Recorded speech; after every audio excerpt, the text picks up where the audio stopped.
Buenas noches, colegas. ¿Cómo están? El que les habla es el profesor Enver Maquén y a continuar esta preparación de conocimientos pedagógicos y vamos a tratar hoy día lo que es saberes previos y conflicto cognitivo. A ver, si me escuchan bien, todo bien. Quiero que participen activamente, dando sus respuestas a través del chat o de repente activando su micro para participar. ¿Sí me escuchan bien todo? Sí se escucha. Sí se escucha, sí se escucha. Ya, muy bien. Vamos entonces a trabajar estos temas que están dentro de los temarios de primaria y de matemática secundaria. A ver, la clase anterior estuvimos tratando lo que es el socioconstructivismo, ¿sí? El socioconstructivismo es la corriente en la cual se basa el currículo nacional que está vigente. Y lo que plantea, como dice acá, es que el conocimiento es construido por el sujeto que aprende.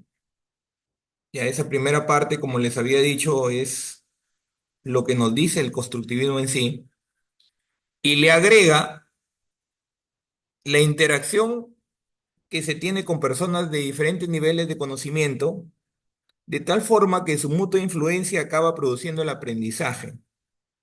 Entonces, la importancia de la interacción con otras personas de diferentes niveles de conocimiento.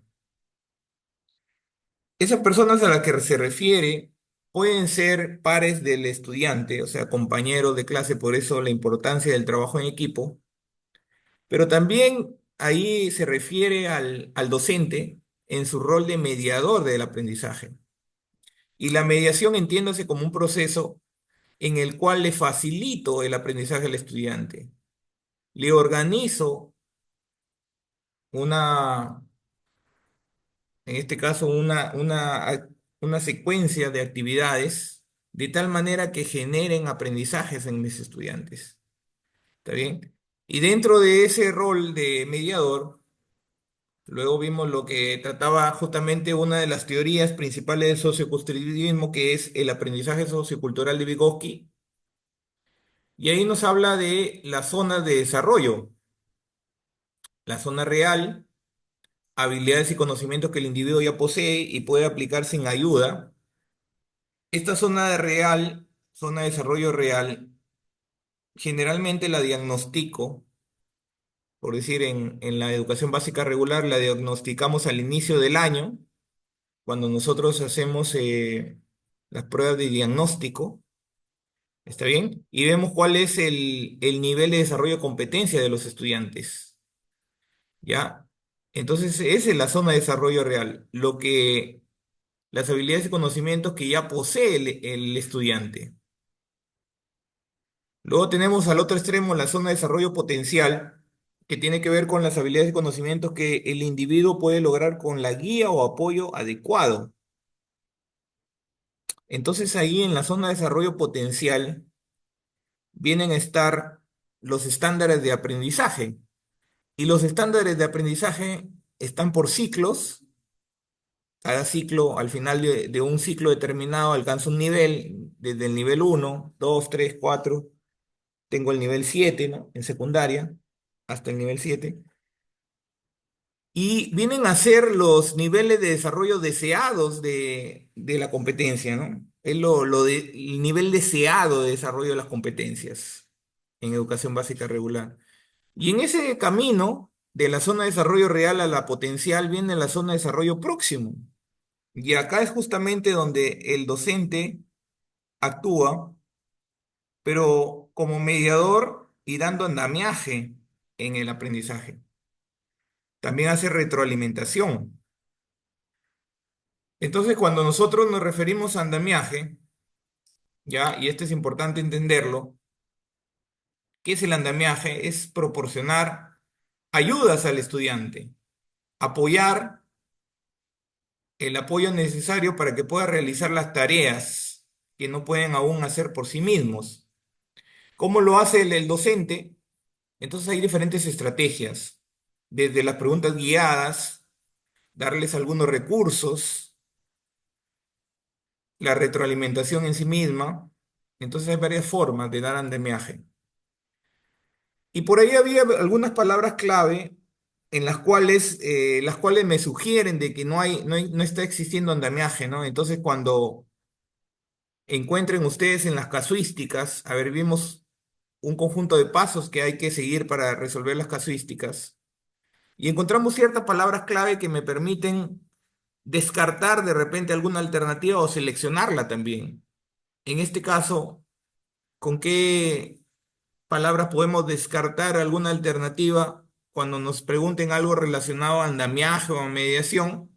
Entonces ahí tenemos cuando el docente le explica algo al estudiante, cuando le señala, cuando le corrige, o alguna palabra similar a estas, ¿no? Entonces nosotros veíamos en el método de esa vez que existen un conjunto de pasos que hay que seguir para resolver una casuística. Desde el paso uno, que es leer comprensivamente el caso.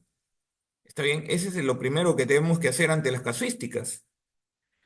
Entonces ahí nosotros como estrategias tenemos que subrayar, tenemos que activar los saberes previos y luego viene un segundo paso que es muy importante, que es identificar la pregunta y propósito del docente. La mayoría de casuísticas, el docente en esa situación tiene un propósito, o sea, lo que desea lograr en los estudiantes. Entonces, es necesario que ustedes, cuando resuelvan esa casuística, lo identifiquen. Al igual que la pregunta, ¿qué nos pregunta la casuística? Entonces, una estrategia es que subrayen eso. Hay que subrayar el propósito y la pregunta del caso. Y también tener en cuenta qué adverbio me están considerando en la pregunta. De repente me dicen cuál es la acción más pertinente, entonces el adverbio más, o el adverbio menos, o cuál es la acción no pertinente, el adverbio no. Entonces, esos adverbios me determinan, ya es importante reconocerlo porque de acuerdo a eso yo selecciono la alternativa correcta. Entonces, luego viene el tercer paso que es discriminar entre alternativas y para eso nosotros, claro, de hecho tenemos que aplicar todos estos conocimientos pedagógicos, disciplinares, didácticos que estamos viendo acá en esta preparación y que ustedes también de alguna forma ya los tienen, ¿ya? Entonces este es un compartir de ciertas experiencias, de ciertas estrategias, pero también ustedes en sus participaciones pueden compartirnos algunas cosas, ¿no? Y por eso los insto a compartir, a ver en el análisis que hagamos de las casuísticas que participen, colegas. A ver, porque ustedes también tienen bastante que compartir. Miren, y dentro de las estrategias también está cómo discriminan entre alternativas. Yo les decía, puedo descartar alternativas cuando haya desviación del propósito. O sea, el propósito me dice una cosa, el docente quiere lograr cierta comprensión de cierto concepto. Y de repente la alternativa no va acorde a ese propósito. Entonces, si no va acorde a ese propósito que plantea el docente en el caso, en la casuística, entonces yo descarto esa alternativa. Y así también hay ciertas palabras clave que me podrían permitir descartar una alternativa o también seleccionar una alternativa. ¿Ya? Entonces ahí viene el uso de palabras clave, que es importante que ustedes reconozcan y que acá de hace un momento les había dicho algunas palabras clave para saber dónde no hay andamiaje, donde el docente no está realizando el andamiaje, que viene a ser una ayuda que brinda el docente al estudiante para que logre sus aprendizajes. Vamos retomando entonces la diapositiva anterior y veíamos acciones del docente sin andamiaje. Entonces, explicarle, señalarle, corregirle o algunos otros verbos similares me indican que el docente no está realizando andamiaje. Y acuérdense que en el socioconstructivismo, que es la corriente en la cual se basa el currículo, es necesario darlo, ¿no? Dentro del rol de mediador que tiene el docente. Y fíjense en las estrategias. No solo es hacer preguntas guiadas. Hay otras formas de dar andamiaje, ¿ah? ¿Ya?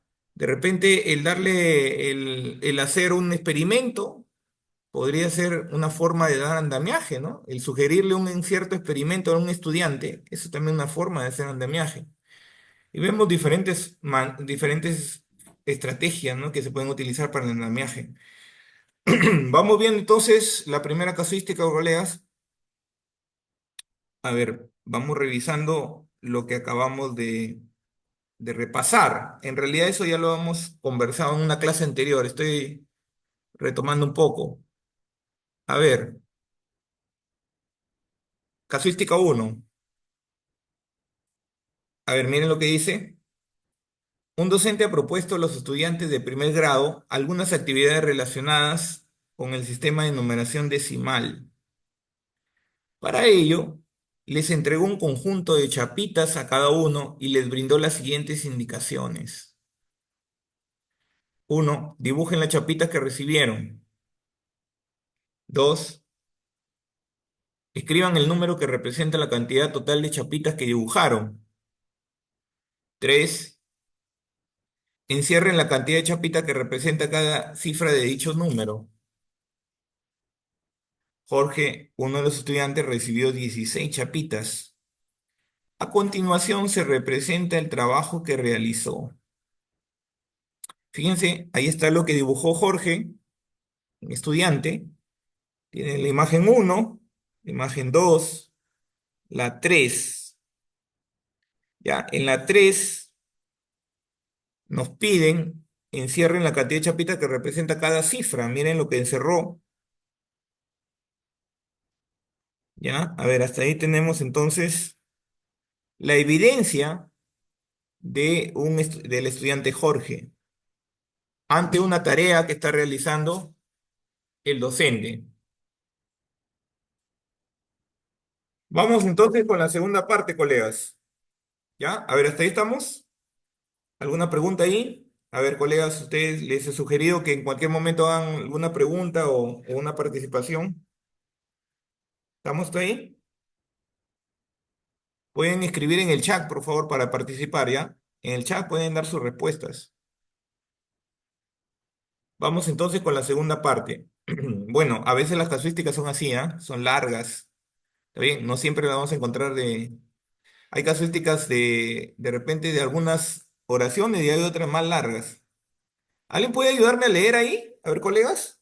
A ver, por favor. La continuación del mismo, es el mismo caso todavía. ¿Ya? A ver, ¿alguien me podría ayudar a leer? ¿Lo leo yo?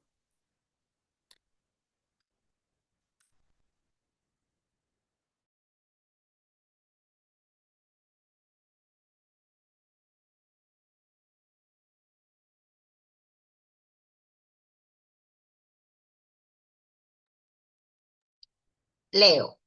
Ya, a ver, Al por favor. observar lo realizado por Jorge, el docente busca ayudarlo a comprender el valor posicional de la cifra 1 en el número 16. ¿Cuál de las siguientes acciones pedagógicas es más pertinente para lograr este propósito?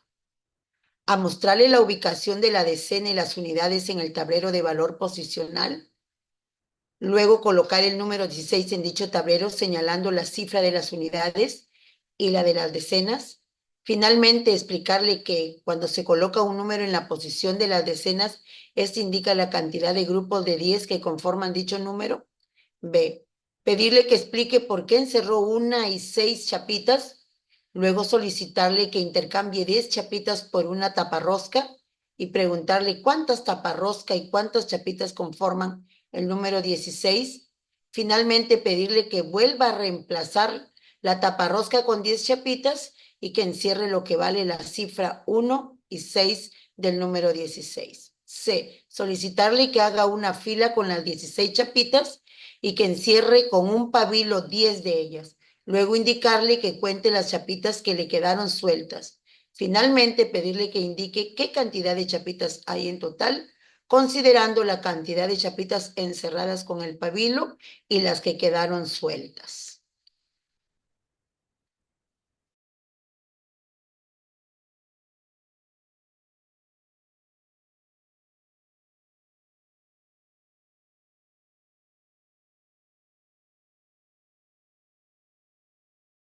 Ya, muy bien, gracias. A ver, ahí están respondiendo, me dicen que es la B.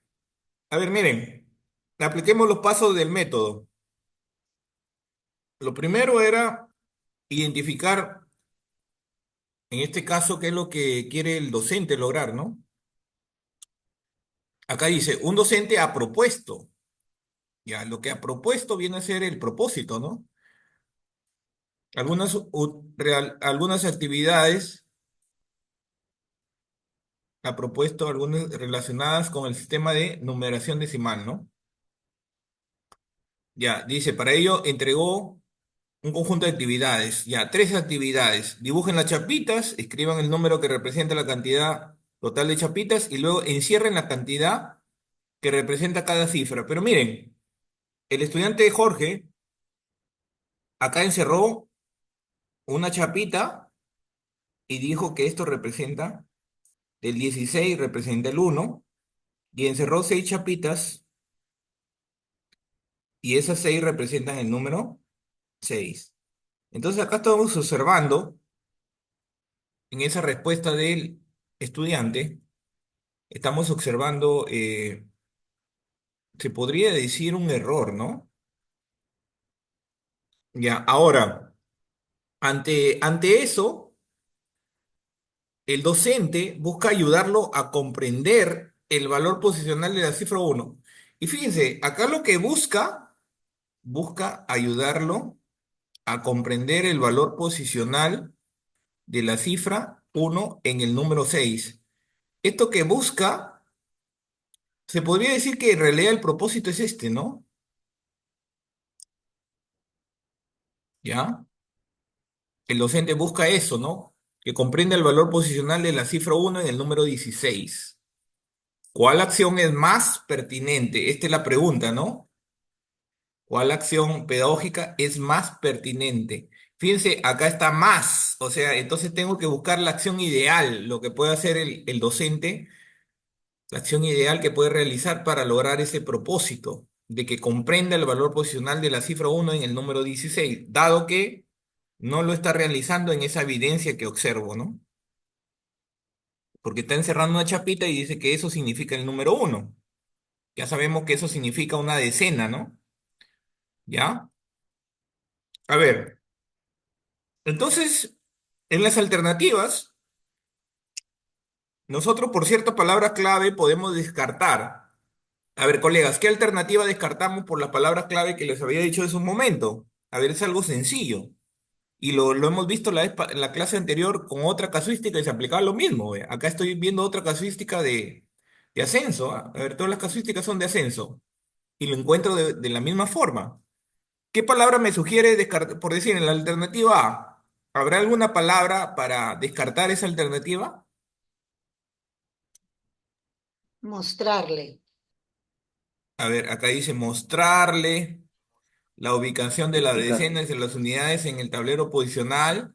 O sea, acuérdense que cuando el docente le muestra, le indica, le explica, o sea, prácticamente le resuelve, pues, le corrige el error y se lo explica.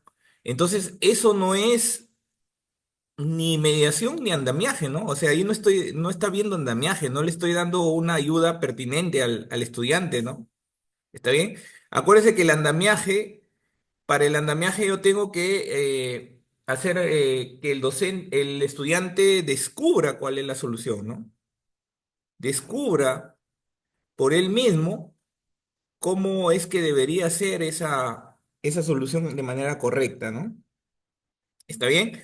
Entonces, cuando le muestro, finalmente explicarle, acá dice, ¿no? Explicarle que cuando se coloca un número en la posición de las decenas, este indica la cantidad de grupos de 10. Ah, ya le estoy dando la respuesta, pues. O sea, esta es la educación tradicional, donde se le da toda la información, el conocimiento al estudiante, y él simplemente, de alguna manera, es un receptor de esa información, ¿no?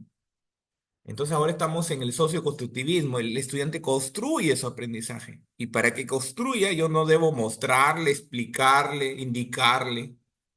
Entonces cuando vean esas palabras clave, descarten esa alternativa, colegas.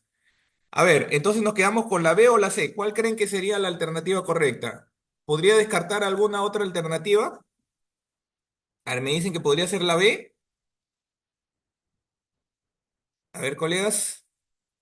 ¿Cuál podría ser entonces esa alternativa correcta? Me dicen la B. A ver qué dicen. A ver qué dice la B. Dice, pedirle que explique por qué encerró una y seis chapitas. Ya hasta ahí le estoy pidiendo una explicación. Ya, luego estoy haciendo como una pregunta, ¿no?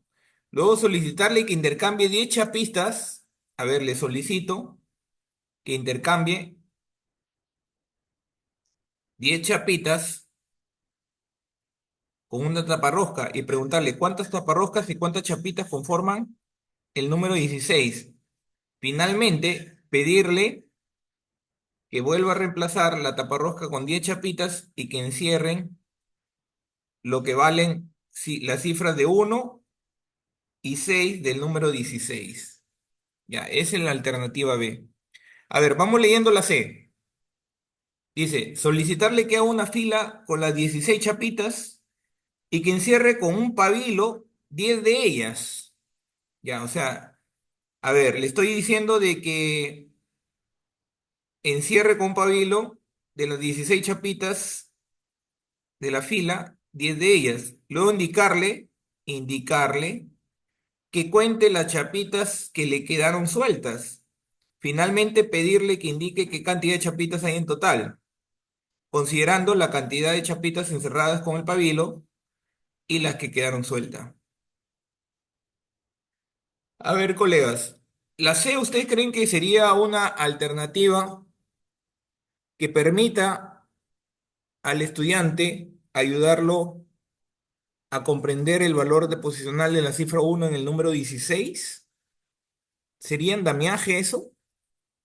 ¿Habría mediación ahí en esa alternativa? A ver qué dicen o la descartamos. ¿Cuál descartamos ahí, la B o la C? Miren, es algo sencillo, ¿ah? Aparte de las palabras clave, o sea, lo que habría que considerar es cuando yo le digo al estudiante exactamente todo lo que tiene que hacer, paso a paso le digo qué es lo que tiene que hacer, ya eso ya no hay andamiaje ahí, ¿no? Ya descartamos esa alternativa. A ver, ¿cuál descartamos de acuerdo a eso, colegas? ¿Cuál es la alternativa que debe La descartarse? ¿Con qué alternativa palabra? A ver, hay C, una palabrita ahí clave, ¿ah? ¿Cuál descartamos? ¿La B o la C?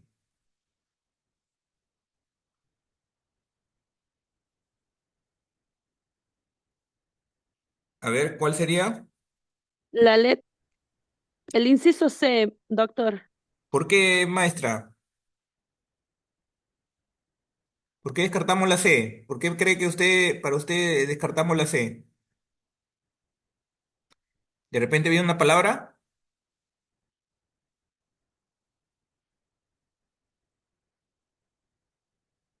A ver, ¿cuál es la palabra por la cual descartamos la C? Fíjese que la C dice solicitarle que haga una fila, le digo a ver que haga una fila, que encierre con un pabilo 10 de ellas, luego le indico que cuente las que quedaron, va a contar 6, finalmente pedirle que indique qué cantidad de chapitas hay en total, me va a decir 16, considerando la cantidad de chapitas encerradas con el pabilo de las que quedaron sueltas. Ya, bueno, prácticamente le estoy diciendo todo lo que tiene que hacer. Miren, y acá está la palabra clave de indicarle, ¿no? Miren, esta palabra clave es la que hemos visto en las diapositivas anteriores, ¿no? Entonces por ahí descartamos esta. Bueno, descartadas dos alternativas, me queda la B, ¿no? Que es lo que habían expresado algunos colegas ahí en el chat. A ver, dice, pedirle que explique por qué encerró una y seis chapitas, ya. Entonces le estoy pidiendo sus razones, que me argumente, ¿no? Ya. Y luego solicitarle que intercambie 10 chapitas con una taparrosca, ya. Y preguntarle cuántas taparroscas y cuántas chapitas conforman el número 16. Ya.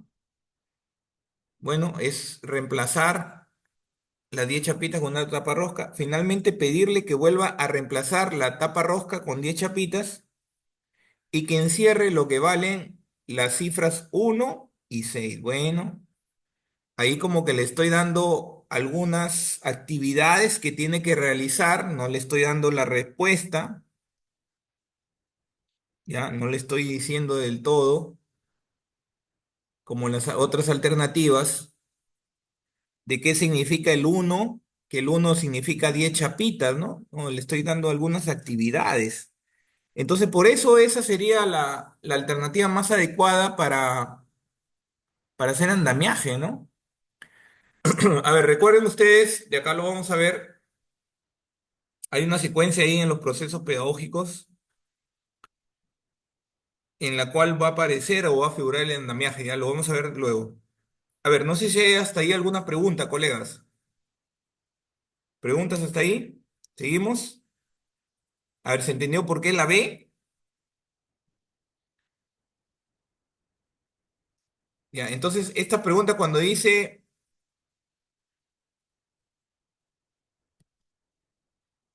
cuando la situación me dice acción pedagógica pertinente, ¿ya? Y el docente lo que busca es comprender algún, en este caso, algún aprendizaje. Entonces acá generalmente lo que el docente debe hacer es una ayuda, ¿está bien? Dar ayudas al estudiante, guiar. Entonces está dando andamiaje en este caso, ¿ya? Ahí se ve o se refleja el andamiaje.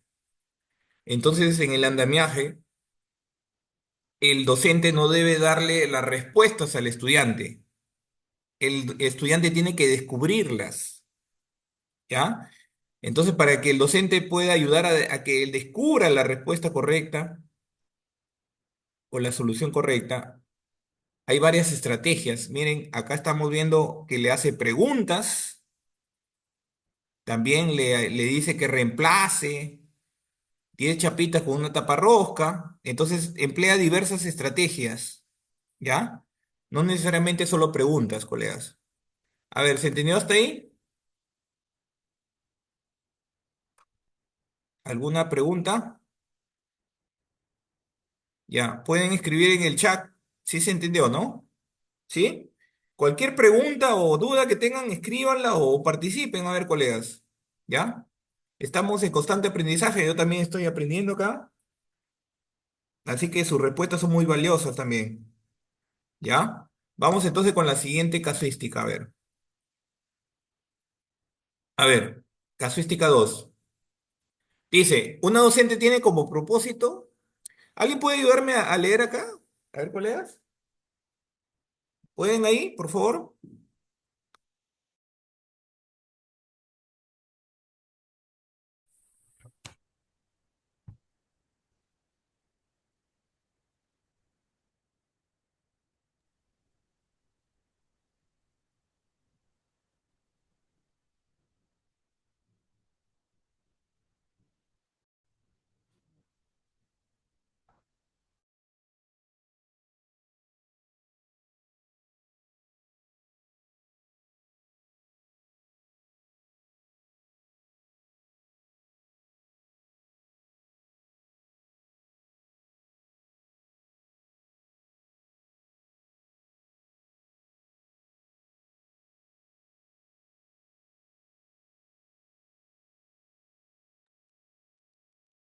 Ya, a ver, supongo que ya habrán leído algo de esto, pero a ver, vamos viéndolo.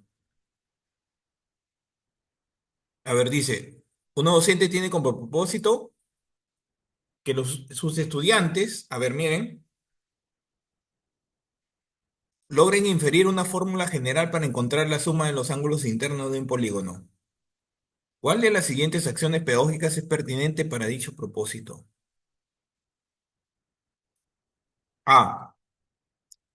Entregar polígonos elaborados con cartulina y de diferente número de lados y pedirles que con el transportador miren los ángulos internos y anoten estas medidas en cada ángulo de los polígonos elaborados. Luego pedir que en cada caso sumen dichas medidas, finalmente preguntar por la suma de ángulos internos en cada polígono. La B. Proporcionar una cartilla en la que se indica que la suma de ángulos internos de cualquier polígono se determina con la expresión 180 por n-2. Luego explicar que n corresponde al número de lados de los polígonos. Finalmente preguntar ¿Cuánto es la suma de los ángulos internos de un cuadrilátero, de un pentágono y de un hexágono? Y la C, pedir que dibujen un cuadrilátero, un pentágono y un hexágono para que tracen las diagonales desde un solo vértice. A ver, ya dibujan cuadrilátero, pentágono y hexágono y trazan las diagonales desde un solo vértice. Luego preguntar por la cantidad de lados del polígono, por la cantidad de triángulos que se formaron y por la suma de ángulos internos que resultaría en cada caso. Finalmente, preguntar por la relación que se puede establecer entre estos. Ya, a ver, colegas, entonces el primer paso, leer comprensivamente el caso. Ya, entonces lo leemos una vez, dos veces, y luego siempre es necesario identificar el propósito del docente. A ver, el docente tiene como propósito que los estudiantes logren inferir una fórmula general para encontrar la suma de los ángulos internos. Inferir, ¿ah? Una inferencia. O sea, cuando me dice inferir, quiere decir deducir la fórmula. Deducir quiere decir que si yo le doy la fórmula, ya no hay inferencia, ya no hay deducción. A ver, por ahí, ¿ah? ¿Cuál de las siguientes acciones pedagógicas es pertinente para dicho propósito? Ya, dice pertinente. Esa es la pregunta. Entonces, colegas, seguimos con las palabras clave. A ver, por palabras clave que les había dado y que podrían encontrar algunas otras, pero similares, ¿cuál alternativa descartamos? A ver, ¿cuál no sería? A ver, de las La palabras B. clave. Acuérdense que cuando le pregunto qué acción pedagógica es pertinente para que el estudiante pueda inferir una fórmula, es una ayuda que le da el docente. Y esa ayuda tiene que ver con andamiaje, ¿no? Entonces, este se trata de un caso en donde el docente debe dar andamiaje. Por lo tanto, descartamos, a ver, me dicen la B. ¿Por qué descarto la B, colegas? A ver, me están diciendo la B. ¿Por qué descartamos la B? ¿Qué palabra clave, colega? Ahí me está respondiendo Proporcionar, el chat. indicar es lo mismo. Correcto, ¿no? Dando La la fórmula palabra, general directamente. la palabra clave, explicar, me dice, ¿no?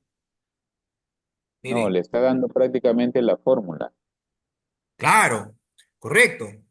Entonces acá dice proporcionar. A ver, esta es otra palabra que Se de repente no indica, había dicho. sería la palabra clara también.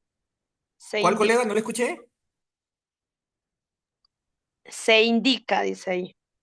Ah, se indica, ¿no? Es ese, a ver, ¿en qué alternativa me está diciendo? En la alternativa B, doctor. Ya, en la alternativa de, claro, dice proporcionar una cartilla en la que se indica, correcto.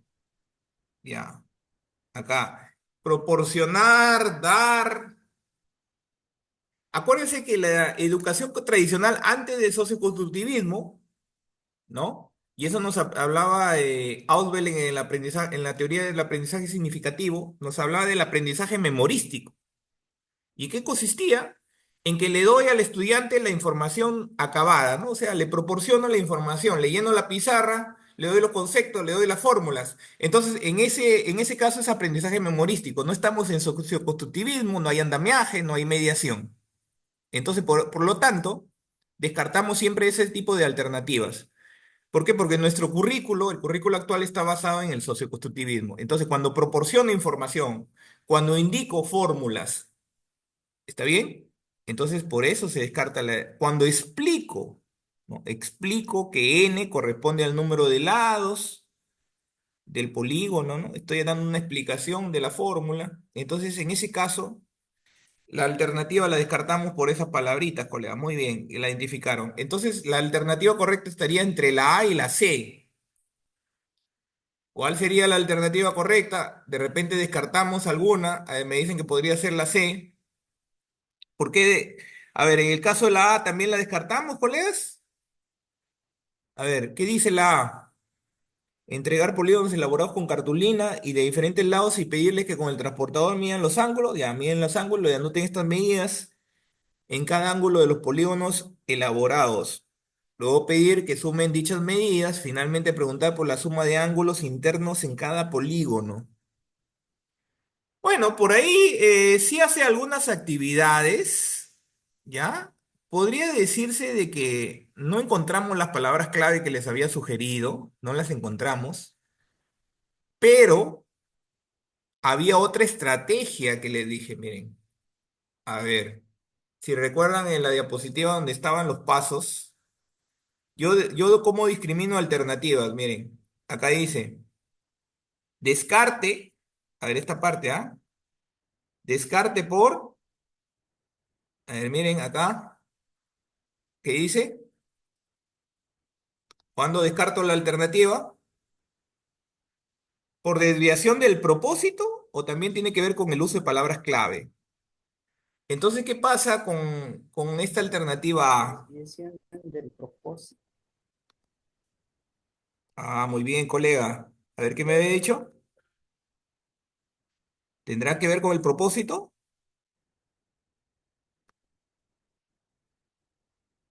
¿Se desvía del propósito la Sí, alternativa? doctor. Sí. Sí, ¿no? Ya, acuérdense que logre inferir una fórmula. A ver, el propósito del docente es que infiera una fórmula general para encontrar la suma de los ángulos internos de un polígono. La pregunta es, esto es el propósito, colegas. ¿La alternativa A ayuda a ese propósito o no ayuda? Si no ayuda, se desvía del propósito, la descartamos. Listo. Descarté una alternativa, la B por palabra clave y la A porque se desvía el propósito. O sea, no me va a ayudar la alternativa A que infiera la fórmula de la suma de ángulos internos. ¿Está bien? Entonces, por ahí, dentro del conocimiento disciplinar, y esto hay que repasarlo, colegas, ¿ah? Yo les digo, por experiencia propia, la matemática es una área bien amplia, ¿no? Entonces tenemos cuatro competencias, tenemos diversas capacidades, tenemos diferentes temáticas, entonces por ahí la fórmula de la suma de ángulos, ¿no? Que en la B la dicen, ¿no? 180 por n menos 2. Pero miren, la alternativa C es la alternativa que me permite lograr el propósito y es la respuesta, ¿no? Está bien. ¿Por qué? Porque cuando divido por decir, si yo tengo un pentágono y empiezo a trazar diagonales desde, porque ahí dice en la actividad, ¿no? Pedir que dibujen, incluso le pide que dibujen tres polígonos, ¿no? Y luego que tracen las diagonales desde un solo vértice, ¿no? Entonces, si este es el vértice A, yo voy a trazar una diagonal, ¿no? Otra diagonal. Y dice, luego preguntar por la cantidad de lados del polígono. Ya tiene cinco lados, ¿no? Es un pentágono. Y luego, ¿cuántos triángulos se formaron? Acá se formaron tres triángulos, ¿no? ¿Está bien? Y por la suma de ángulos internos que resultaría en cada caso, ¿no? Finalmente, preguntar por la relación que se puede establecer entre estos. Ya sabemos que en un triángulo, ¿cuánto suman los ángulos? 180 grados, ¿no? Por decir, acá tengo tres triángulos, triángulo uno, 2, 3. Entonces, cada uno de los triángulos suma 180 grados sus ángulos, ¿no? Entonces acá se multiplicaría por 3, 540, ¿no? En el caso del pentágono. Y así lo haría con cada uno de los polígonos que están ahí, ¿no? Con el cuadrilátero, con el hexágono. Pero luego tiene que establecer esa relación de acuerdo al número de lados, ¿no? Entonces acá tiene cinco lados, y acá la cantidad es 3. ¿Cómo obtengo 3? Restando 5 menos 2, ¿no? Entonces va infiriendo cuál sería la fórmula, ¿no? Infiere, ¿no? Ya, colegas, el número de lados menos 2. Y así lo haría viendo los otros polígonos, ¿no? Entonces, esta es una buena estrategia para que el estudiante pueda inferir esa fórmula. Entonces, fíjense, este es un buen ejemplo de cómo es el enfoque que estamos aplicando, ¿no? Entonces, ahora estamos en una educación en la cual no se, en el caso de matemáticas, no hay que darle las fórmulas al estudiante, ¿no? Lo que nos sugieren es que tratemos de darle las ayudas para que ellos puedan inferir las fórmulas. Porque si no, estamos en un aprendizaje memorístico. Se graban las fórmulas, aplican las fórmulas en ejercicios, pero ¿qué va a pasar? Que como no es significativo ese aprendizaje, luego se olvidan, pues. Me olvidé de la fórmula, no, no sé cómo calcular eso, ¿no? Entonces, esos aprendizajes serían de ese tipo, ¿no? De la educación tradicional. Ya, colegas, entonces, no sé si hasta ahí hay alguna pregunta. Seguimos.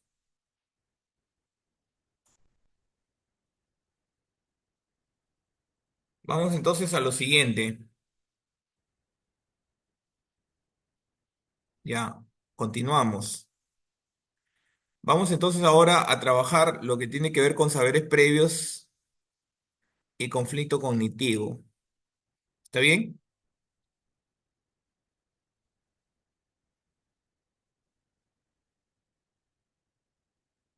A ver, entonces acá los niños, dice, la noche aparece transportada por la oscuridad o las nubes. Las nubes son la noche. Y otra niña dice, la noche resulta de la desaparición del sol. ¿Ya? Entonces lo que estamos viendo en esta imagen es, de alguna manera, esos saberes previos que tienen los estudiantes, ¿no? En este caso, acerca de la noche, ¿no? En este ejemplo. Entonces, la importancia, según lo que nos dijo Auswell, para el aprendizaje significativo, nos habla de que si el estudiante no relaciona lo que sabe con la nueva información, entonces ya no se logra un aprendizaje significativo. Entonces, partiendo de eso, la importancia de recuperar y activar esos saberes previos. Entonces, el partir de los saberes previos es justamente eso, ¿no? Recuperar y a través de preguntas, tareas, las concepciones, representaciones, vivencias, creencias, emociones y habilidades adquiridos previamente por el estudiante con respecto a lo que se propone aprender al enfrentar la situación significativa. Entonces, para lograr aprendizajes significativos, tengo que partir de los saberes previos. Si no parto de los saberes previos, y esto es parte de un proceso pedagógico, ¿ah? Dentro de los procesos pedagógicos que debe realizar el docente en el aula está partir de los saberes previos. Entonces, fíjense que esos saberes previos tienen que ver con concepciones, a veces creencias también, ¿ah? Las creencias, a ver, cuando trabajamos en zona rural hay bastantes creencias, ¿no? De la comunidad a veces. Ahora, esos saberes tienen ciertas características. A ver, la primera es que se construyen a partir de sus experiencias al querer explicar algún hecho o fenómeno cotidiano del mundo que lo rodea. La segunda característica, no siempre tienen sustento científico. O sea, no siempre esos saberes tienen un sustento científico. En algunas ocasiones son explicaciones que cada quien genera para una mejor comprensión de algún fenómeno existente, ¿no? Entonces, por eso los saberes podrían ser creencias de la comunidad, por decir. Y esas creencias no tienen un saber científico. Recuerdo en una casuística que el cerro, lo veían como un ser vivo, por decir. ¿Ya? Pero eso es de acuerdo a las creencias que tienen, es una creencia cultural de ciertas comunidades, ¿ya? Entonces, eso parte de los saberes, de los saberes previos de los estudiantes. La tercera característica es que son resistentes al cambio. A la vez, son persistentes en el tiempo. En algunos casos dice, son conocimientos implícitos, es decir, no se manifiesta en lo que el estudiante dice o verbaliza. Ya, fíjense que esto es la otra característica, ¿no? Resistentes al cambio, persistentes en el tiempo.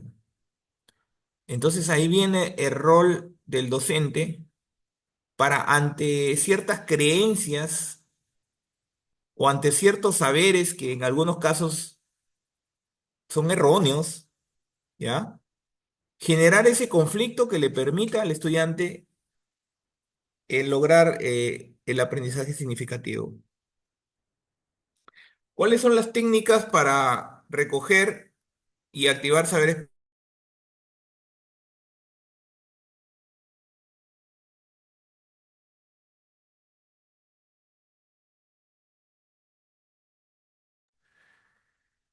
Ya, a ver, hay diversas técnicas para recoger y activar saberes previos. Responder cuestionarios abiertos, cerrados. A ver, a veces se piensa que la principal técnica es hacer preguntas. Sí, es una buena estrategia el hacer preguntas, pero no es la única forma de recoger saberes previos. A ver, si yo le planteo un cuestionario abierto o cerrado, también estoy recogiendo saberes previos del estudiante. ¿Está bien? De repente, el pedirles que hagan un mapa conceptual es una forma de recoger saberes previos, o que hagan un diagrama, un dibujo, una infografía.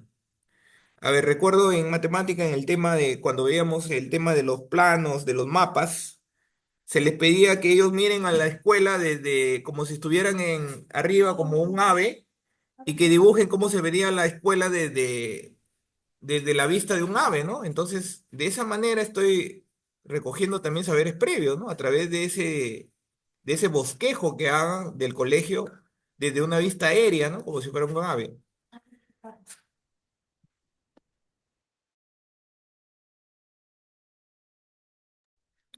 ¿Sí? Está arriba, creo. Ya, a ver. Luego tienes confeccionar diagramas, dibujos, realizar una lluvia de ideas. También es otra estrategia, trabajar en pequeño grupo de discusión. Bueno, hay diversas formas o técnicas para recoger y activar saberes previos. Vamos viendo una casuística, a ver. ¿Ya? A ver, la casuística dice lo siguiente. Una docente desea activar los saberes previos de los estudiantes acerca del concepto de justicia. Para ello, les pide que conformen grupos. Una vez agrupados, les pide que realicen una dramatización sobre un caso de injusticia que conozcan. Después de que cada grupo ha representado su escena, la docente les pide que expliquen por qué consideran que el caso dramatizado evidencia una injusticia. ¿Por qué esta actividad es pertinente para activar los saberes previos de los estudiantes? A, porque la dramatización permite reconocer si los conocimientos que poseen los estudiantes son útiles o si no cuentan con conocimientos previos respecto al tema. B, porque la dramatización requiere que los estudiantes recurran a sus concepciones, experiencias personales y que las expliciten. Bueno, y la C, ahí está mal numerado, porque la dramatización es una técnica que ayuda a captar la atención de los estudiantes y promueve su participación. Ya, a ver, colegas, vamos a releer la situación y quiero que me den cuál para ustedes sería la alternativa correcta, ¿ya? A ver, entonces ya habíamos identificado acá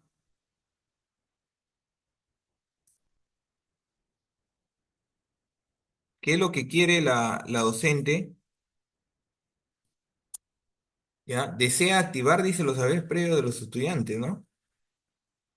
Entonces hay un propósito ahí acerca del concepto de justicia, ¿ya? Desea es el propósito, ¿no? Acerca del concepto de justicia. Para ello les piden que conformen grupos, les pide que realicen una dramatización de un caso de injusticia. Después cada grupo ha representado su escena, la docente les pide que explican por qué consideran que el caso dramatizado evidencia injusticia. Dice, la pregunta es la siguiente, ¿por qué esta actividad es pertinente para activar los saberes previos de los estudiantes? Y me dan tres alternativas. A ver, ¿cuál para ustedes sería la respuesta, colegas? A ver si me dicen por el chat, por favor. ¿Sería la A, la B o la C? A ver, un par de minutos, a ver, para que me den la respuesta. Escríbanme en el chat.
Ya, ahí me han contestado en el chat algunos maestros la alternativa B.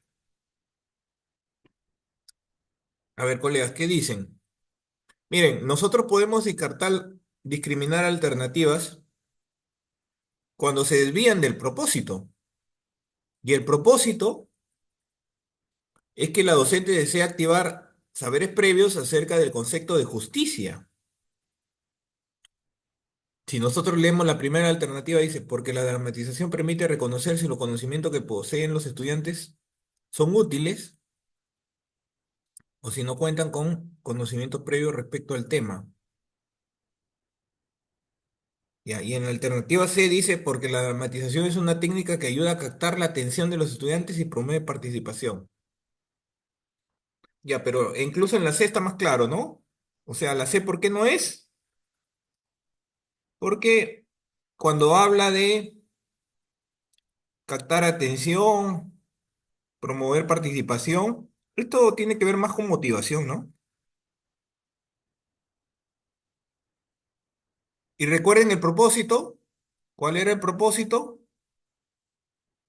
Activar saberes previos de los estudiantes. Entonces, como que no va acorde al propósito, ¿no? ¿Ya? Entonces la descartamos porque no ayuda a lograr el propósito. Y en el caso la A, dice porque permite reconocerse los conocimientos que son útiles o si no cuentan con conocimientos previos. Ya, pero la pregunta tiene que ver por qué la actividad es pertinente para activar los saberes previos de los estudiantes. ¿Por qué es pertinente? O sea, me está afirmando, ¿no? A ver, dice, ¿por qué esta actividad es pertinente? Miren lo de acá, para activar los saberes previos de los estudiantes, ¿ya? O sea, ¿qué me está diciendo? Me está diciendo de que sí es pertinente, o sea. Entonces, como que la alternativa A no va acorde a la pregunta, pues, ¿no? ¿Ya? O sea, está afirmando de que sí es pertinente esa actividad. Entonces, en este caso ya quedaría la B, pues, ¿ya?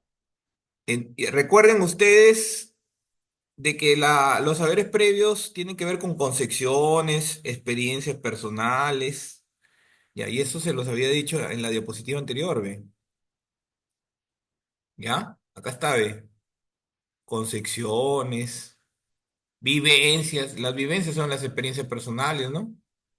Creencias, ¿ya? Todo eso tiene que ver con los saberes previos. Y eso es lo que me está diciendo en la alternativa, ¿no? Entonces, por eso sería la alternativa B. Ya. No sé si hay alguna pregunta. Vamos con la siguiente casuística. Si tienen alguna pregunta, díganmela. ¿Estamos bien hasta ahí? A ver, alguna pregunta, escriban por el chat.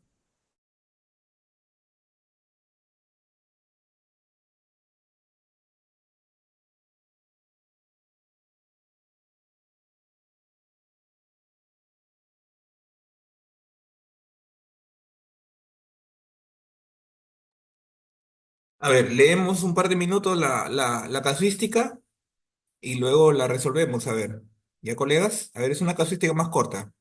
A ver, 2 minutos.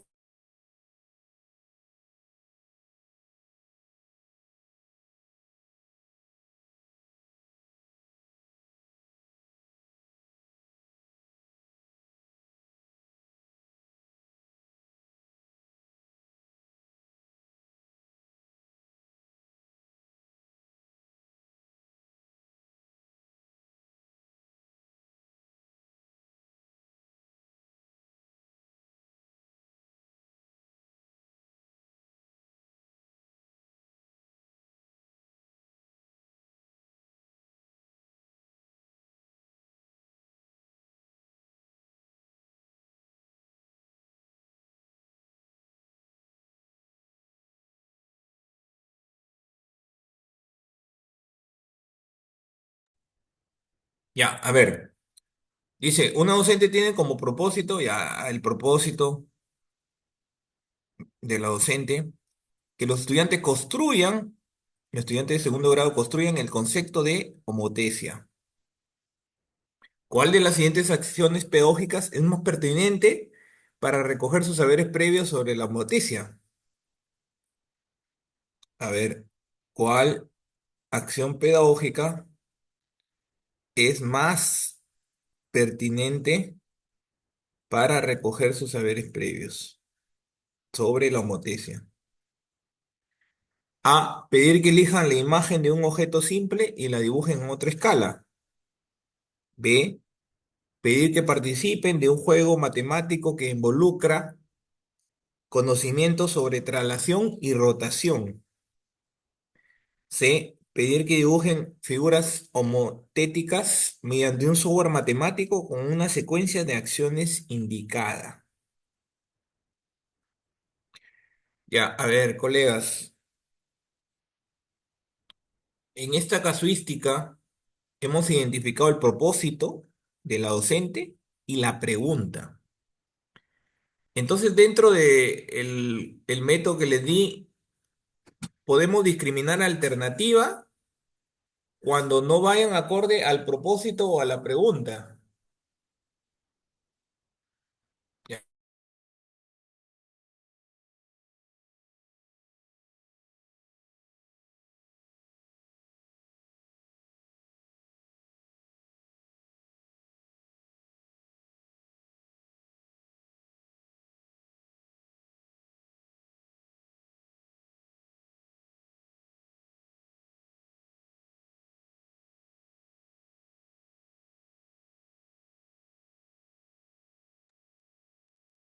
A ver, colegas, ¿cuál alternativa descartamos porque no va acorde a la pregunta o al propósito? A ver, ¿se desvía de la pregunta o se desvía del propósito? Por eso podemos descartar alternativas. ¿Cuál podemos descartar?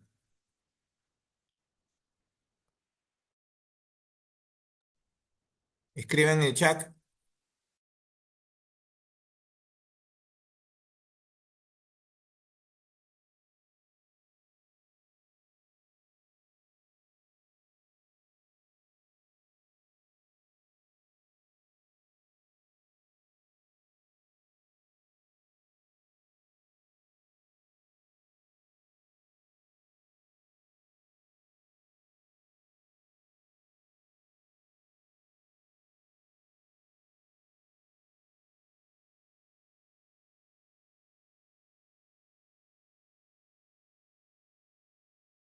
¿Descartamos la B? A ver, me están diciendo la B, la C. ¿La descartamos?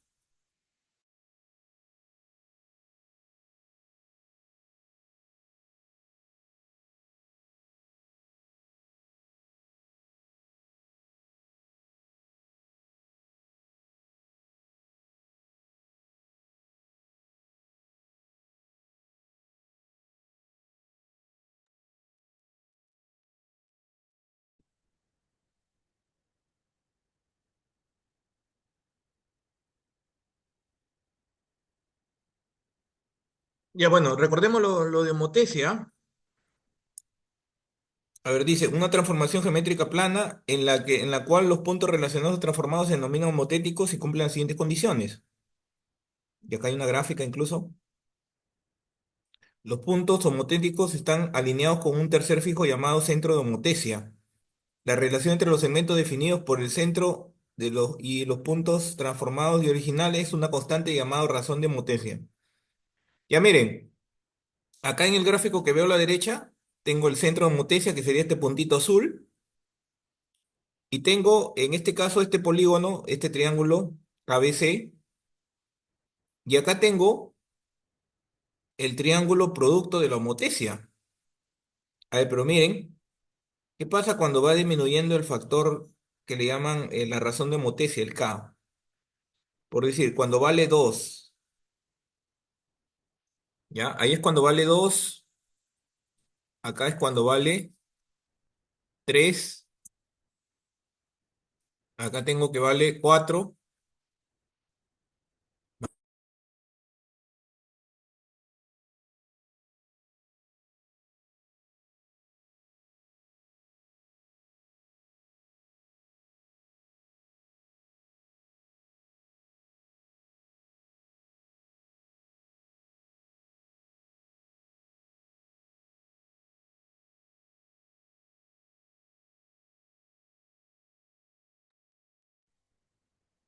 A ver, retornando entonces a la actividad, ¿cuál sería la alternativa, colegas?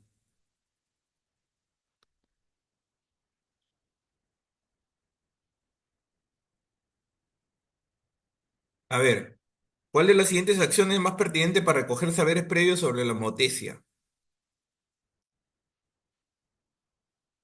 A ver, ¿cuál descartaríamos? Me dicen la B. La B la descartamos porque dice pedir que participen de un juego matemático que involucra conocimientos de traslación y rotación. Bueno, no va acorde al propósito. El propósito es construir conceptos motesia y acá están hablando de traslación, rotación. Como no va acorde al propósito, la descarto. La C. Pedir que dibujen figuras homotéticas mediante un software matemático con una secuencia de acciones. A ver, dibujen figuras con un software y le doy una secuencia de acciones indicadas, ¿no? Ya, pero eso, acuérdense que acá es que empiezan a construir el concepto, ¿no? Entonces esta actividad como que no iría al inicio, ¿no? Ya, entonces acá descartamos también esta, ¿no? Fíjense, entonces quedamos con la alternativa A. Si ustedes se dan cuenta en la animación que les he mostrado, justamente el triángulo, tengo un triángulo inicial y uno producto de la transformación, y lo que veo es que están a diferente escala, ¿no? veo que uno es más grande, otro más pequeño, ¿no? Ya, entonces eso tiene que ver con la escala, ¿está bien? Entonces esa sería una buena acción. Y fíjense que acá para recoger saberes previos no se está haciendo preguntas, se está pidiendo esta acción determinada, ¿no? Que elijan la imagen de un objeto simple y que hagan un dibujo, ¿no? Y la dibujen a otra escala.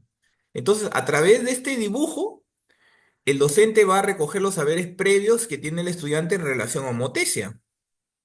¿Ya? Esa es una estrategia.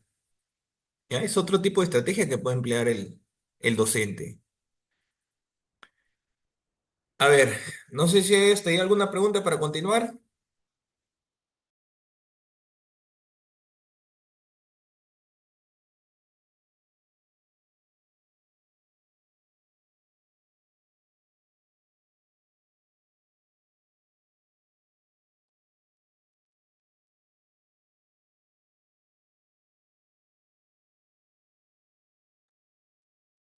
Seguimos.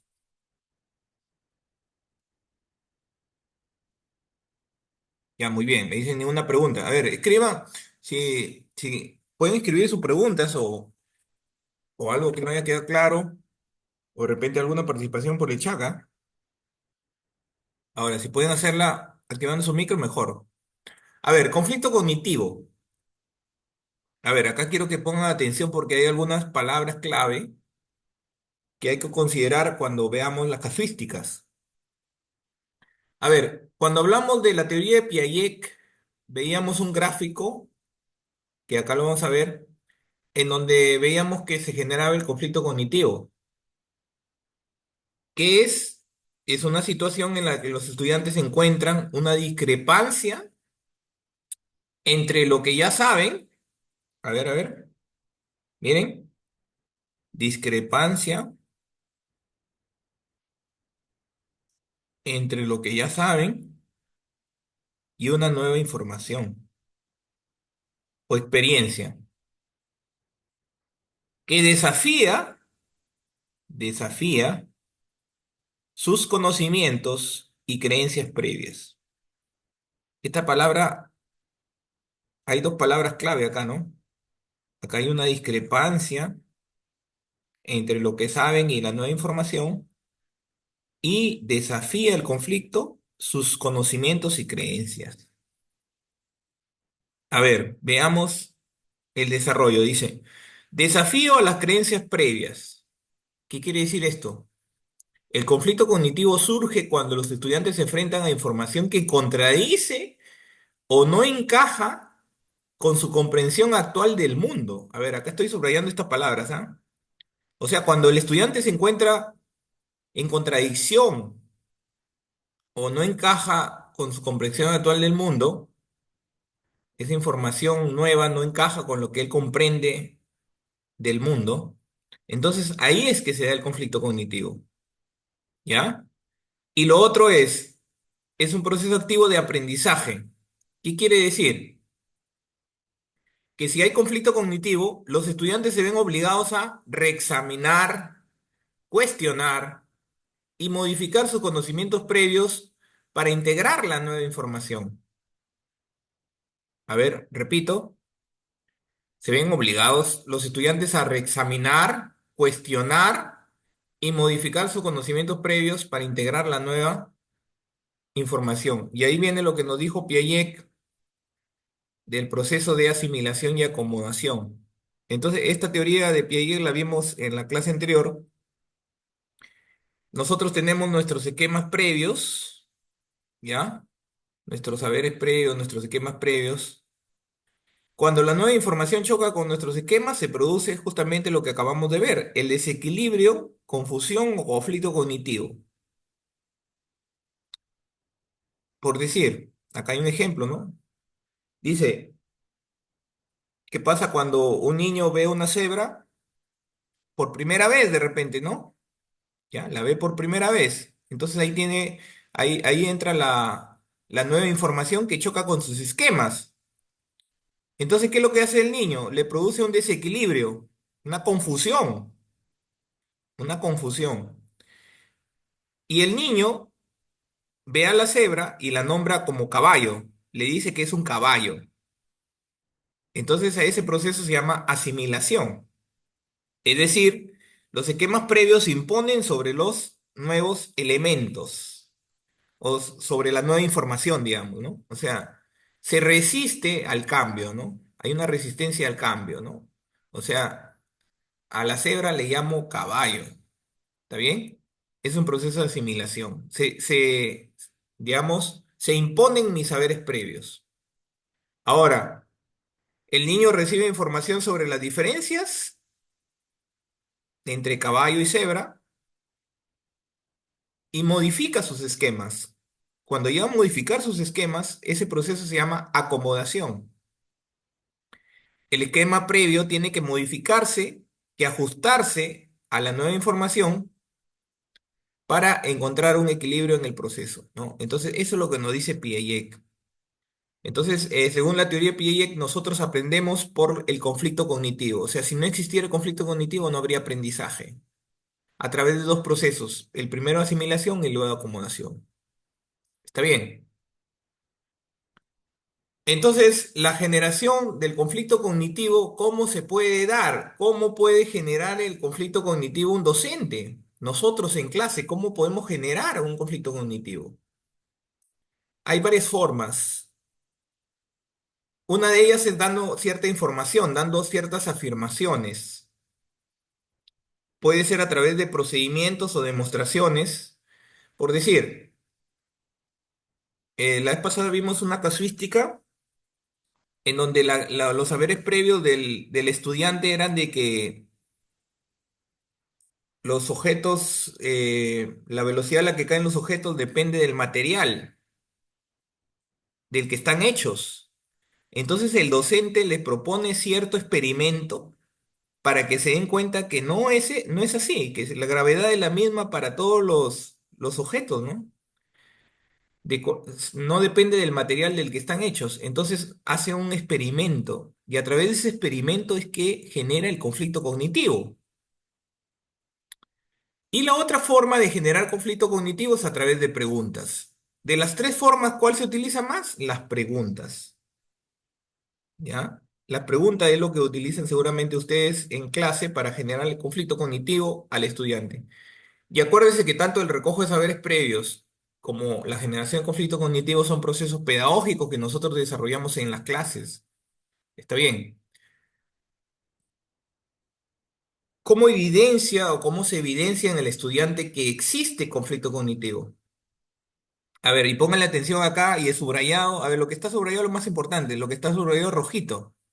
Son como una especie de palabras clave. Entonces, cuando vean algo similar en las casuísticas, entonces me acuerdo, esa palabra clave me dice que hay conflicto. ¿Cuáles son las evidencias de que hay conflicto? Preguntas y curiosidad.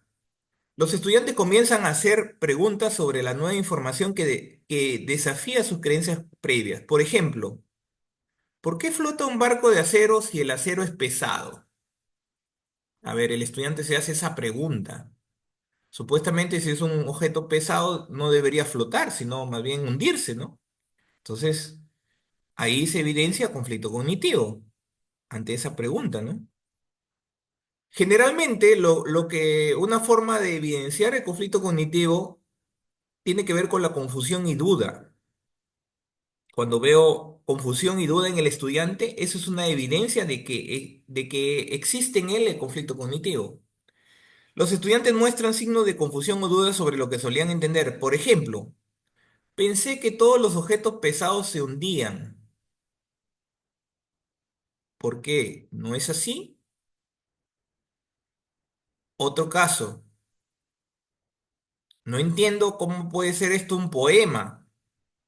A ver, entonces las palabritas, pensé algo. No entiendo cómo se puede dar esto. Eso es una confusión y duda. Entonces, cuando vean esas palabras clave en las casuísticas, yo ya sé que ahí hay conflicto cognitivo. No entiendo. Pensé, entre otras palabras similares, ¿no? ¿Ya? Entonces ahí hay evidencia de que existe conflicto cognitivo. La resistencia al cambio también es otra forma de evidencia del conflicto cognitivo. Algunos estudiantes pueden resistirse a aceptar la nueva información. Acuérdense de los procesos de asimilación y acomodación. En el proceso de asimilación que habíamos visto hace un momento, se imponen los esquemas previos. Entonces hay una resistencia al cambio, ¿no? Entonces acá, ejemplo. Dice, se resisten los estudiantes a aceptar la nueva información y defienden sus creencias anteriores. Ejemplo, no creo que esto sea cierto. Algo está mal con el experimento.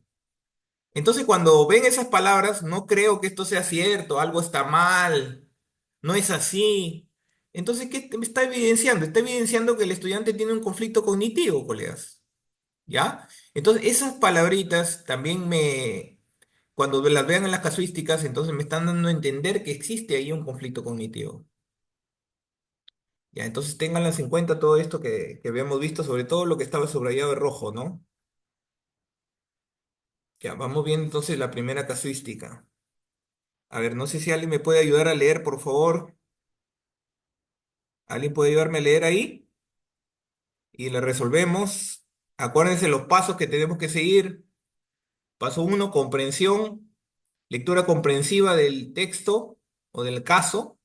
Paso 2, identificar propósito de pregunta. Paso 3, discriminar alternativa. Y en ese paso 3 nosotros podemos descartar alternativas cuando se desvían del propósito, cuando se desvían de la pregunta o por palabras clave descartamos alternativas. ¿Ya?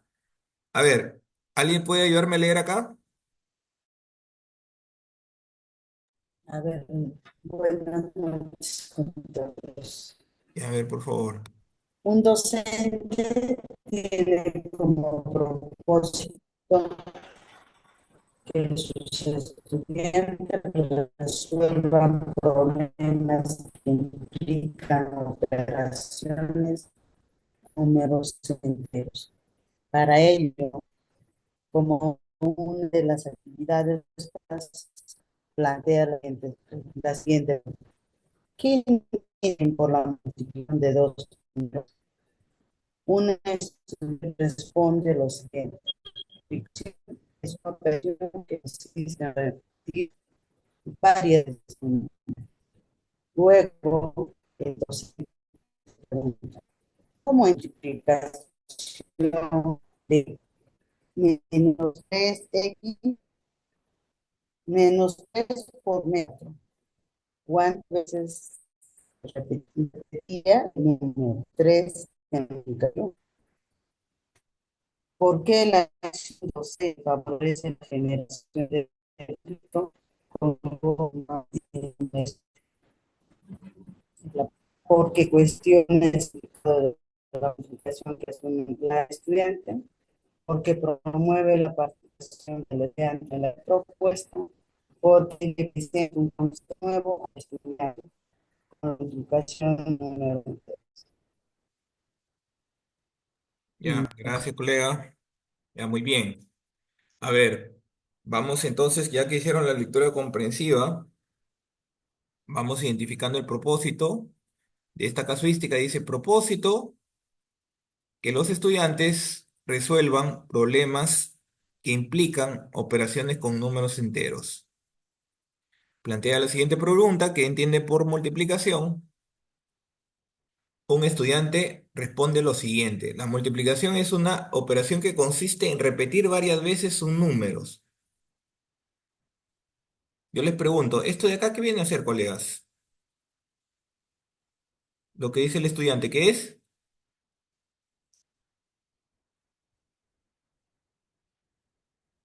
¿Qué estoy recogiendo acá? Saberes previos. Claro, a ver, partamos de ahí. Estoy recogiendo saberes previos ese es el saber previo de los estudiantes. Luego, la docente pregunta, ¿cómo entiende la multiplicación de menos 3 por menos 4? ¿Cuántas veces se repetiría el número menos 3? Entonces, ¿esto de acá qué viene a ser, colegas? ¿Qué se está dando acá en esta acción del docente? Conflicto cognitivo. Conflicto Correcto. cognitivo. Este es el conflicto cognitivo. ¿Ya? Y lo está haciendo a través de preguntas. A ver, acuérdense que una estrategia para generar conflicto cognitivo es haciendo preguntas. Y la pregunta de la casuística dice, por qué la acción favorece la generación del conflicto cognitivo? Ya me está afirmando que hay un conflicto, ¿no? ¿Por qué favorece? Y tienen tres alternativas, colegas. A ver, y hay una palabrita clave, ¿ya? Hay una palabrita clave que me va a permitir decir, ah, esta es la alternativa. Marco esta porque dice esta palabra clave.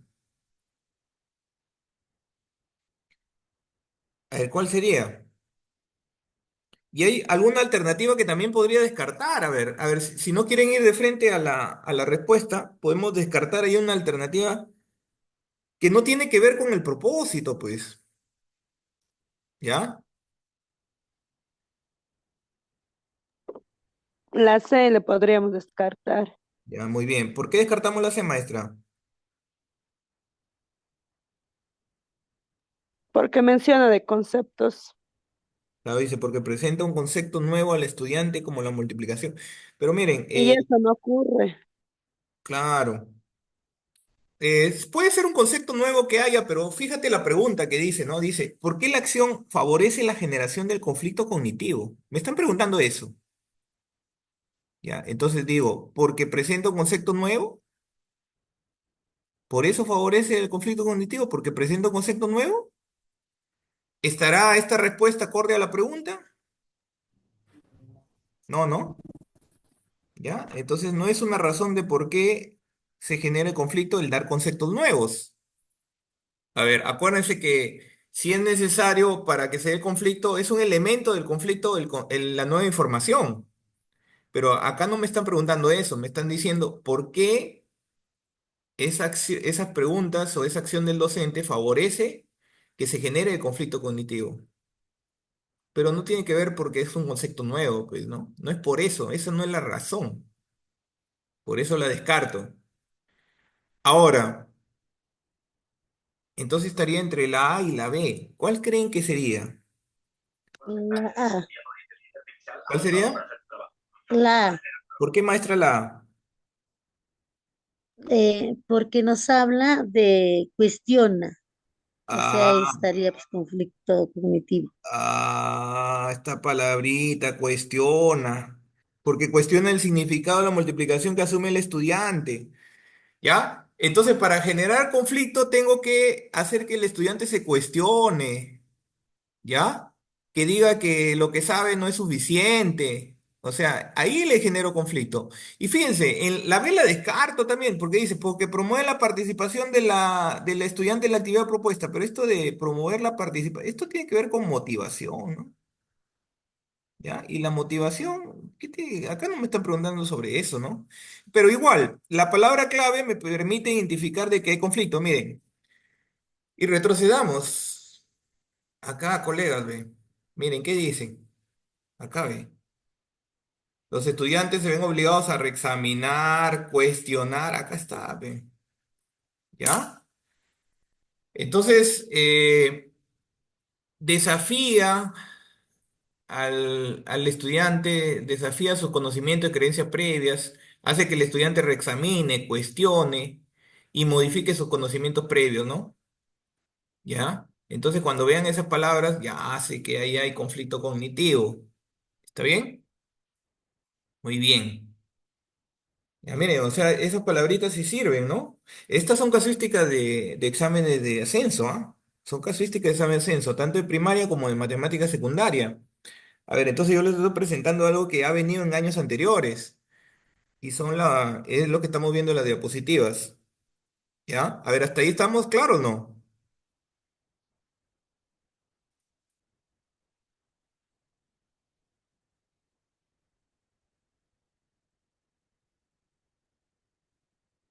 ¿Se entendió hasta ahí? A ver, digan sí o no ahí en el chat.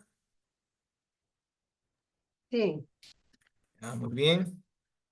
¿Sí? ¿De acuerdo hasta ahí? En el chat, a ver, digan sí o no. Sí, profe, sí está bien. Ya, muy bien, colegas, avancemos entonces. Ya, cualquier cosa que quieran preguntar, pregunten, pues. Yo no puedo adivinar por ahí de repente hay alguna duda, confusión, de repente le generé algún conflicto cognitivo.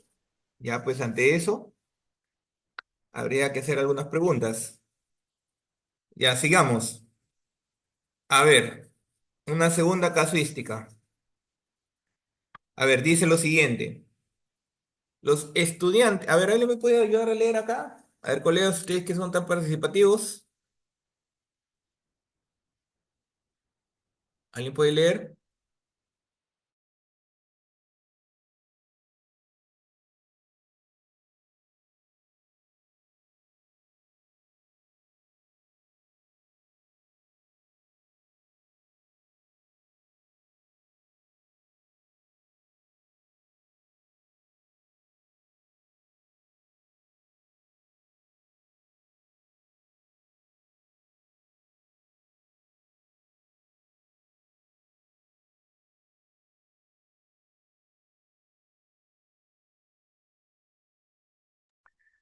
Ya, a ver, revisamos esta casuística. Dice, los estudiantes de segundo grado se encuentran leyendo textos poéticos en diversos formatos.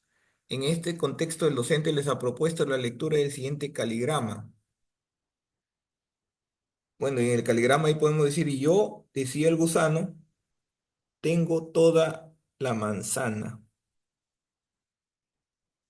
Ya. El docente pidió a los estudiantes que comenten algún aspecto del caligrama que les haya llamado la atención. A continuación, se presentan los comentarios de tres estudiantes. A ver, miren el caligrama.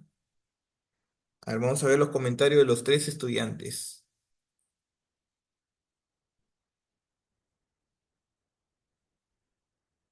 Alicia, esta parte está mal, señalando, tengo toda la manzana, porque está escrita de cabeza. Beatriz, me gusta que el camino del gusanito esté formado por letras. El gusanito tiene que pasar por ahí para comerse la manzana, ¿no? Cristian, creo que esta hoja, señalando el dibujo que está encima de la palabra gusano, es para saber que se trata de una manzana, ¿verdad?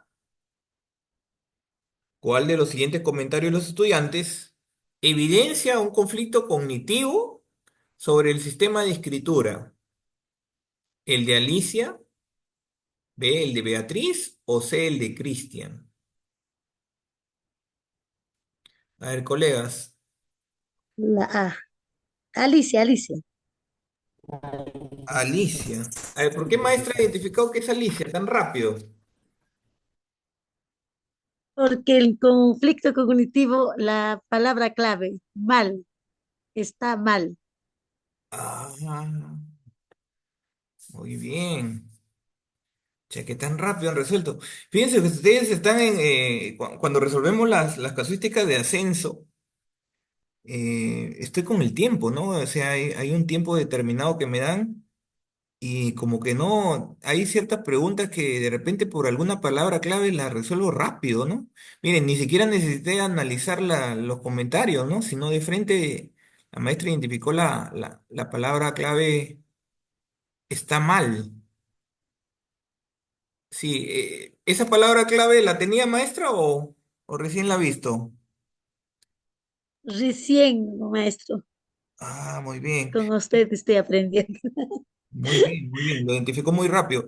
Miren, acá yo les he puesto la palabra clave en rojo, pues, ¿no? Entonces, ¿cómo evidencia el estudiante de que existe conflicto cognitivo? Cuando hay una resistencia al cambio, ¿no? ¿Y cómo se resiste al cambio? ¿Qué dice? Ah, no creo que eso sea cierto. Algo está mal, o está mal escrito, ¿no? O sea, esas palabras me dicen de que hay una resistencia al cambio, y eso es una evidencia de que existe el conflicto cognitivo. ¿Por qué? Porque acuérdense ustedes de que luego del conflicto vienen los procesos de asimilación y acomodación, y en la asimilación se imponen mis saberes previos, se imponen mis saberes previos a la nueva información. Luego ya viene la modificación, ¿no? de mis esquemas o de mis estructuras cognitivas, ¿no? Lo otro es también si hay confusión y duda, pensé, no entiendo. Ya cuando existe confusión y duda, también hay conflicto cognitivo. Entonces recuerden esto que les estoy diciendo, ¿no? Para identificar dónde hay y dónde no hay conflicto, ¿no? Correcto. Entonces, por la palabrita clave está mal, hay una resistencia al cambio. Entonces, acá se evidencia en el comentario de Alicia de que existe conflicto cognitivo, ¿no? A ver, ¿se entendió hasta ahí?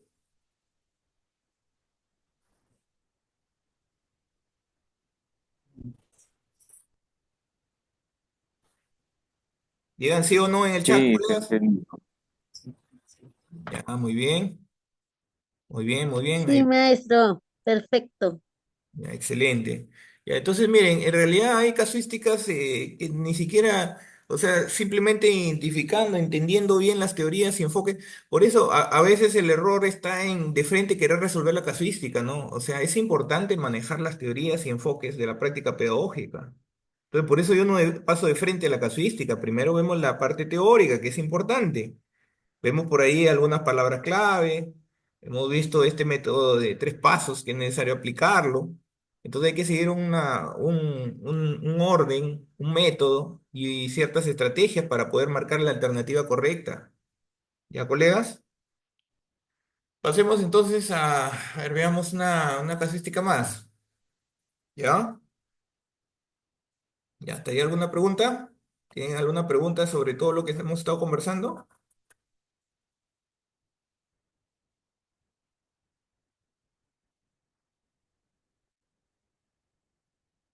Ahí está. A ver, veamos un caso más. A ver, dice. ¿Alguien puede leer? Ayúdame ahí a leer, por favor.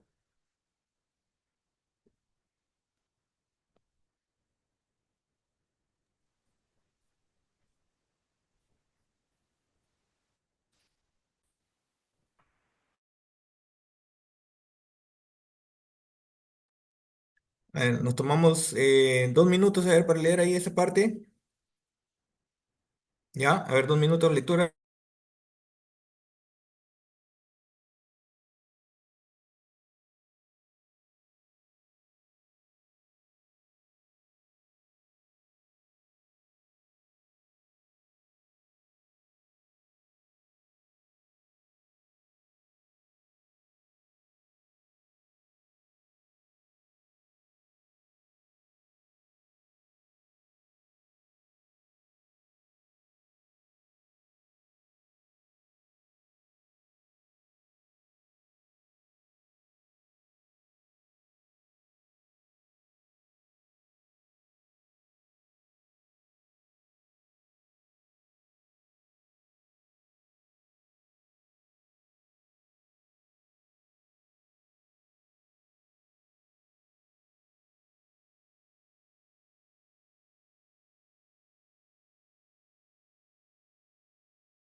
Ya, entonces acá vemos el propósito del docente. Acá tiene que ver con que afiancen, a ver, afiancen su comprensión sobre la aleatoriedad. Y luego viene, les pregunta sobre que propongan situaciones aleatorias, y uno dice el lanzamiento de un dado, otro alumno el lanzamiento de una moneda, y les hace esta pregunta, ¿no? ¿Cuándo un experimento es aleatorio? Y un tercer estudiante responde, un experimento es aleatorio cuando no se puede predecir el resultado y cuando todos los sucesos tienen la misma probabilidad de salir. Ya, entonces, ¿esto qué vendría a ser? O sea, lo que está haciendo el docente es recoger saberes previos, ¿no? Ya, este es los saberes previos de los estudiantes, ¿no? Ahora, sigamos con la siguiente parte. A ver, dice, ¿cuál de las siguientes preguntas es pertinente para favorecer la generación del conflicto cognitivo en el estudiante? A ver, el docente va a generar conflicto cognitivo con preguntas. O sea, quiere decir que si quiere generar conflicto cognitivo, a ver, ¿cuándo se genera conflicto cognitivo, colegas? Por ahí de repente encontró en ese saber previo del estudiante de repente algún error, o algo que no es del todo cierto, ¿no? A ver, encontró por ahí algo en ese saber previo del estudiante. Entonces, ante ello, el docente plantea conflicto cognitivo. Para plantear ese conflicto cognitivo, lo puede hacer a través de preguntas, ¿ya? Que es este caso. Ahora, fíjense que al hacer estas preguntas, esto tiene que ver con andamiaje también, ¿no? ¿Ya? Esto es como andamiaje. Entonces yo tengo una secuencia que se puede dar, que es saberes previos. Miren, ¿ah? La secuencia, ¿no? O sea, no siempre en este orden, pero a ver, generalmente, primero recojo saberes previos, después genero conflicto cognitivo y luego viene el andamiaje, pues, ¿no? Sí. Entonces por ahí podríamos ver esa secuencia, colegas. A ver, pero entonces la pregunta de la casuística es, ¿cuál de las siguientes preguntas es pertinente para favorecer la generación del conflicto cognitivo? A. Si giras una ruleta no trucada dividida en 8 secciones equitativamente con colores diferentes en cada sección, todos los colores tienen la misma probabilidad de salir. Es un experimento aleatorio. Entonces, ¿cuándo no lo sería? ¿Por qué? B. Si tienes una caja con 3 bolas rojas y 6 azules, extraer sin mirar una bola roja o una azul tendrá la misma probabilidad de salir. ¿Se podrá predecir el color de la bola? Entonces, ¿este experimento será aleatorio? C. ¿Está seguro que esa es la definición de experimento aleatorio? ¿No será que está restringiendo la definición de aleatoriedad solo para sucesos que tienen la misma probabilidad de salir? A ver, colegas, hay una alternativa que la voy a descartar. ¿Saben por qué? Porque acuérdense que nosotros, dentro del socioconstructivismo, ¿qué tenemos que hacer? Hacer preguntas guiadas al estudiante, ¿no? Mm. O sea, hacer andamiaje, estamos dentro del rol de mediador. Entonces, en resumen, yo no le puedo dar las respuestas al estudiante. A ver, no le den la respuesta al estudiante. Si le dan la respuesta, dentro del enfoque socioconstructivista, ni nada de lo que hemos hablado. No hay andamiaje, no hay mediación. Entonces, la pregunta es, ¿cuál alternativa descarto por esa razón? La C. No sé. Claro, la C. Dice, ¿estás seguro de que esa definición es aleatorio? Ya, el estudiante se va a poner en duda, va a decir, no, seguro, ¿no? ¿No será que está restringiendo la definición? Miren, la definición de aleatoriedad solo para sucesos que tienen la misma probabilidad. O sea, ya le estoy dando la respuesta, pe. Ya le estoy diciendo de que lo que dijo él no es de todo cierto porque, ¿no? La definición de aleatoriedad solo lo utilizó para sucesos que tienen la misma probabilidad. Lo restringe para eso, ¿no? O sea, que en algunos casos se va a dar para sucesos que no tienen la misma probabilidad. O sea, de esto se infiere eso, ¿no? De que hay casos en donde hay sucesos que no tienen la misma probabilidad, pero ya pues no puedo yo decirle eso al estudiante, ¿no? Acuérdense que esas preguntas guiadas tienen que hacer reflexionar al estudiante, hacerlo reflexionar, ¿ya? Eh, no le debo indicar o dar alguna explicación de por dónde va su error, ¿no? Hay que hacer que descubra qué es que descubra dónde se equivocó, digamos, ¿no? ¿Ya? A ver, entonces, ¿cuál sería entonces, colega, la A o la B? La B.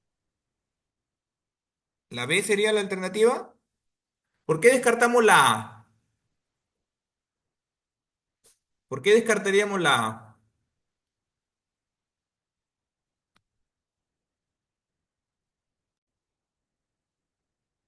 A ver, colegas. A ver, ¿alguna razón?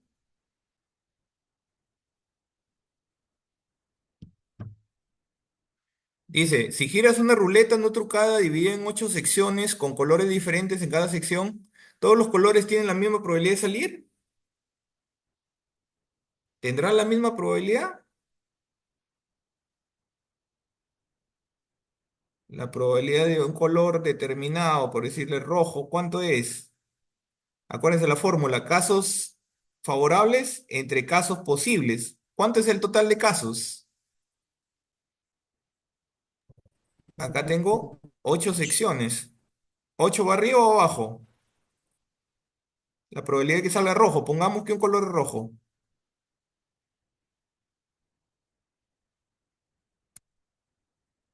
Acá 8, ¿no? De uno, ¿no? Uno de 8, ¿no? Entonces la probabilidad Un de octavo. los... ¿Correcto o no? ¿Un octavo? ¿Está bien?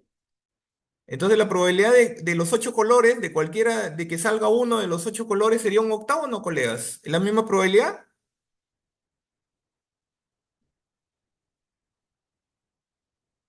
Sería la misma, ¿no? Entonces, como es la misma, o sea, miren, ¿por qué no sería la A? Porque le estoy dando la razón al estudiante. ¿Qué dice? Un experimento es aleatorio, ya cuando no se puede predecir el resultado, dice. Y cuando todos los sucesos, a ver, todos los sucesos tienen la misma probabilidad de salir.